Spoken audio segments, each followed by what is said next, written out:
terms of memorizing, I can give you two interesting ways that help me when I'm trying to memorize something. But before I do that, I'm going to tell you a quick story about memorizing. So there's a shabad called Shubh Bachan Bol, Gun Amol. The second line is Kinkari Bikar, Dekhri Bichar. Those last two lines are saying, why are you engaging in vices and wrongdoings? Kinkari Bikar.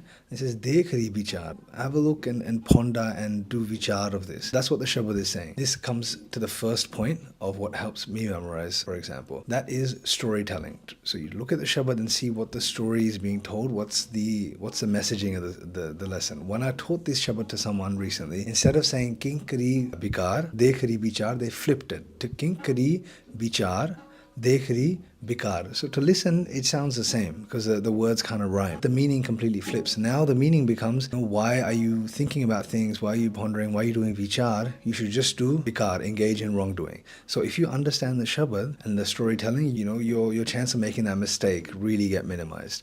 So that's the first one. Always trying to identify the storytelling between all of the antre and the asthai. That will really, really help. The second one is that memorizing whilst singing, I feel like really helps. So instead of looking at a Shabad that has 5 antre and an asthai and you're trying to look at 12 lines to memorize, and you're trying to memorize them by reciting, instead of doing that, memorize them by singing. So you just sing the antra again and again and again. And you notice in about 4 or 5 minutes, you'll have it memorized, even less than that. Then you memorize the next antra just by singing it in the composition itself. The musical melody actually ends up helping you memorize the Shabad. The music will actually trigger certain memories and then bring the Shabad back to you, So two things. One is, what's the storytelling? That's going to help you avoid small errors like the one I mentioned earlier. And the second one is, if you're actually trying to memorize it by singing. That all being said, if you sing by reading, that's totally fine. That's not an issue. This is just answering a question that somebody had. Whatever your preference, is totally fine. I personally do think that if you memorize and sing, it does elevate your entire experience of doing Kirtan